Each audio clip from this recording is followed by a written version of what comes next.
l'Union européenne, vous vous levez, vous dites que le mandat de quelqu'un qui a été mis aux arrêts au Niger, comme ça dit le 2 avril là, il faut que vous le libérez. J'ai toujours dit dans les conférences, dans les 13 régions, qu'il faut qu'on se tienne prêt. Il faut qu'on se tienne prêt, parce que ce n'est pas de l'amusement. Ceux qui sont en face là, ce n'est pas de l'amusement. Ce n'est pas qu'ils ne veulent pas venir attaquer, c'est parce qu'ils ont peur de la mobilisation de la population. Et quand ils ont peur de la mobilisation de la population, il faudrait que ceux qui sont devant, qui sont les porte-paroles, qui parlent au nom des populations là, eux-mêmes ils soient des modèles. Il faut qu'ils soient des exemples. De sorte que quand il dit de sortir, il faut sortir et montrer à l'ennemi qui est en train de se préparer là que vous êtes présent. Ça ne sera pas ici. Parce que les gens, vous imaginez, on nous avait dit que le Burkina n'a pas de pétrole. Nous, on reçoit des messages sur mon WhatsApp. Où les gens commencent à envoyer des messages des villages. Chez nous, là, quand on fait un puits à partir de 4 mètres de profondeur, on ne peut même pas boire l'eau. Ça sent le pétrole. Ça veut dire quoi? Le pétrole est dans notre pays.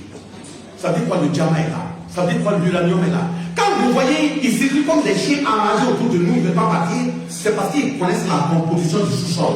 Ils ne viennent pas pour nous. Hein. Quand ils viennent, ils parlent de démocratie, de liberté d'expression. Liberté d'expression.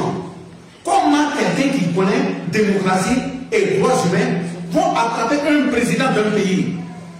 Et le jour du Ramadan, je pense, pour ces tabaskis-là, on le pend comme les gens engordent des moutons. Les États-Unis l'ont fait en Irak. N'est-ce pas? Saddam Hussein. Kadhafi, quand tu viens, tu te maries, le couple a une villa. Tu as même une crédit pour payer véhicule. On baisse le prix du carburant. On a dit là-bas, il n'y a pas de démocratie. Regardez comment ils ont, le Nicolas Sarkozy, regardez comment ils ont transformé la Libye. C'est ça la démocratie. Et on vient, on rôle autour des chefs d'État, on dit oui, il y a quelqu'un qui est en prison, il faut aller le libérer. Les États-Unis ont pris quelqu'un au Venezuela.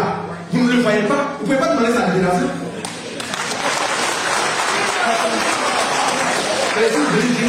Il faut libérer. Vous êtes même étonné, oui, qu'il y a des attaques, le terrorisme prend de la place. Le responsable qui a lu cette déclaration à l'Union européenne, c'est lui qui a empêché les autorités maliennes d'avoir accès à Kidal. Donc, quand tu es un terroriste, tu as parrainé des gens qui sont dans une localité, et toi tu viens dire que tu luttes contre des terroristes. Donc voilà pourquoi j'ai dit, moi je lance un appel formel.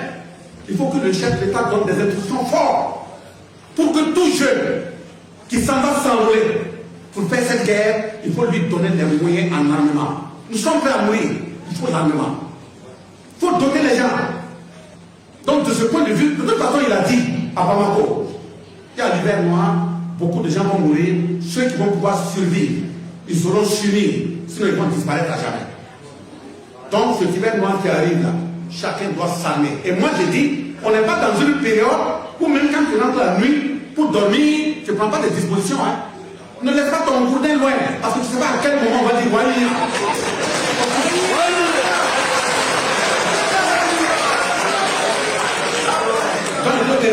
Nous voyons que les gens sont en train de s'organiser, que ce soit au Mali, que ce soit au Niger, ou au Burkina, ce soit le même élan. Il ne faudrait pas qu'il y ait une situation dangereuse et vous attendez que ce soit le chef d'État lui-même qui sorte, dit non, population sortez. Il a tel temps pour réfléchir, on dit que la bouche parle dès que la nuit est protégée. Mais la nuit qui l'a protégée, c'est vous. Quand ça ne va pas là, montrez au niveau international que ceux auxquels on veut venir toucher là, vous allez marcher sur nos corps avant d'aller les toucher. Les Européens, les dirigeants européens, chaque pays doit sortir et montrer sa position claire. Et quand ça fait ce jeu, ils viennent s'aimer le désarroi et la mort chez nous. Ils ont enlevé nos frères noirs qui sont dans leur armée pour venir attaquer. Ceux qu'ils appellent des djihadistes là, ce sont les noirs qui vont lutter dans leurs armées. Sinon les armes qui tiennent là, n'importe quel individu ne peut pas les manipuler. Est-ce qu'on fabrique des drones au Mali, au Niger, au Burkina? Pourquoi ces terroristes ont des drones? Qui les leur donne? Quand ils arrivent même avec les balles enrôlées, qui tirent comme ils veulent. Or, chez nous, on est obligé peut-être de compter pour eux mêmes. Qui leur donne? Des gens comme ça peuvent venir dire qu'ils viennent pour te défendre. Je dis malheur au Burkinabé qui, comme un bouc dans son champ, le matin, et puis une hyène va passer à côté, lever sa patte, dire bonjour mon parent. Depuis qu'elle est apparentée entre un bouc et une hyène.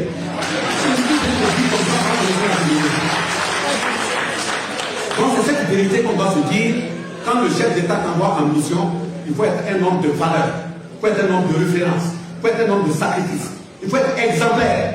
Parce que quand tu continues d'agir et ce n'est pas bon, c'est la même population, c'est le même secteur informel, facilement qui dit, comme on croyait que les choses avaient changé, c'est comme avant. Mais le chef de l'État, il n'a pas 1000 yeux. C'est parce qu'il n'a pas 1000 yeux qu'il mandate les gens. Représente-moi, agis à mon nom. Pourquoi tu vas faire autre chose? Pourquoi tu vas faire des calculs? On ne t'a pas forcé. Une nomination, si tu estimes que tu ne peux pas te sacrifier, tu ne peux pas à la hauteur là, rends ta démission. On doit se faire. On ne doit pas tourner autour du pot. C'est ce qui fait aussi qui dit de revenir. Notre souveraineté culturelle là. Il faut que ce soit ça. Un homme doit être un homme de parole. Quand il dit oui, ça doit être oui. S'il dit non, ça doit être non. Un homme ne peut pas dire oui le matin et le soir il commence à tendre vers non. Ça ne va pas. Et justement, je dis, quand je parle d'homme, je parle avec grand âge. Ça dit femmes et garçons. Mais les garçons qui ne sont pas capables de s'assumer, libérer la place. Il y a des femmes qui sont capables de porter leur panier. Donc il ne faudrait pas, face à une situation, regarder qu'est-ce que moi je gagne, même si le pays va perdre. Ce n'est pas du patriotisme. Donc l'engagement citoyen, c'est un engagement qui permet de poser des actes qui honorent même ceux qui t'ont mis au monde et qui t'ont éduqué. L'engagement citoyen, c'est de mettre ton pays devant toutes choses. Si vous voulez vous taper après, si vous ne pas, même au Japon, là, ça existait. Si Bassana était japonais, dès lors qu'on le forme, on veut l'envoyer en mission là. Il vient devant celui qui l'a nommé. Il prend l'engagement sur la terre. Je ne parle pas de fétiche, je parle de la terre. Prends l'engagement pour dire, c'est le Japon qui m'a nourri. C'est le Japon qui m'a donné l'eau à boire. On m'a envoyé en mission au nom du Japon. Je m'en vais en mission au nom du Japon. Le Japon est au-dessus de ma vie. Et regardez comment ils se battent. Des moments dans un conflit, il rentre dans un avion, on met des bombes. C'est pas pour qu'il aille larguer les bombes, c'est pour aller lui-même tomber avec ses bombes. Au nom de son pays. Ça veut dire qu'on doit être prêt. Trump a dit que la guerre engagée en Iran, c'est pour leurs enfants et leurs petits-enfants. C'est bon. Le point que le général a dit, que dans 10 ans, moins de 10 ans, eux, ils vont revenir en Afrique. Parce qu'ils doivent préparer l'avenir de leurs enfants et leurs arrière-petits-enfants. Et nous préparons quoi? Nous allons les enfants venir nous exterminer parce que quelqu'un veut préparer l'avenir de son arrière-petit-enfant. Je préfère tomber les armes à la main que d'être une souillure dans la main de Et voilà pourquoi, pour terminer le dernier mot, à l'introduction, quelqu'un a lancé un appel aux chefs traditionnels et autres. Il faut que les gens s'assument. C'est ça aussi le retour aux sources. Il faut que les gens s'assument. Il y a un porteur de bonnet qui est passé me voir un jour, il dit, bon, son village a été levé, il y avait 12 BDP, ils étaient 15, les deux ont eu des concours. Et les 12 là, bon, les djihadistes sont venus, ils sont tous morts. Quand il a dû d'exposer, j'ai dit, toi en tant que chef, tu es le premier responsable de ceux qui ont tué les 12. Moi, je te dis la vérité. Si quelqu'un est catholique, te dit, tu vas dire qu'il va te manquer de respect. Si les protestants vont te manquer, tu vas dire qu'il t'a manqué de respect.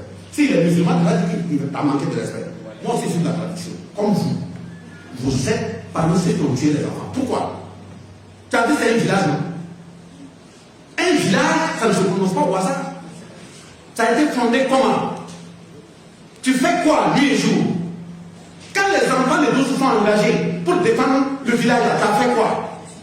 Tu es rentré sous ta couverture, tu dors? On fonde un village comme ça. Voilà pourquoi, à Dédougou, pendant les conférences, quelqu'un a dit un village de déménagement. Quand on dit on a dégagé un village là, demandez-vous comment ça a été fondé. Parce que si nos coutumes étaient respectées, moi j'ai la majorité, je vais aller fonder un village, c'est le premier responsable de la famille qui va poser la première pierre. Il fait ce qu'il y a à faire. Et puis vous permet de vous installer. Un individu rentre au village, il pose un acte malveillant, il n'aura pas de route pour repartir. Vous croyez qu'on n'a pas les forces? On les a. Mais tu ne peux pas manger macaroni, boire soda, tu trouves une femme en train de passer, vous faites la boue, vous si vous avez un foyer, vous partez vous fonder un village qui ne fondait sur rien. Oui, on parle de modernisme. Je ne sais pas pourquoi je dis maintenant, si moi je sais, je fais ça. On vient quand on attaque le village. Je suis le premier à prendre l'argent au bout, je cours. Quand tu cours et puis le vent fait tomber le chapeau là, tu prends mais tu m'en vas. Donc on doit être des modèles. La jeunesse nous regarde. Est-ce que notre comportement est correct? Donc de ce point de vue, faisons tout pour qu'au-delà au-delà des discours, nos actes soient conformes à ce que nous faisons. Et faisons tout pour que l'économie informelle ait sa place. Le chef de l'État est en train de réunir toutes les conditions. Mais s'il réunit la condition et qu'il envoie des gens en mission pour agir dans ce sens, il faut que nous qui le représentons là, nous soyons des modèles. Et si on n'est pas des modèles, c'est que nous sommes en train de travailler à enterrer la jeunesse dans l'économie informelle. Et si on enterre la jeunesse et l'économie informelle, c'est qu'on est en train d'enterrer le pays. Mais comme je sais que la nature, Dieu et les ancêtres ont la force, celui qui continue d'enterrer la jeunesse, l'économie informelle et le pays, c'est lui-même qui va finir par s'auto-enterrer. Que Dieu et les ancêtres nous accompagnent.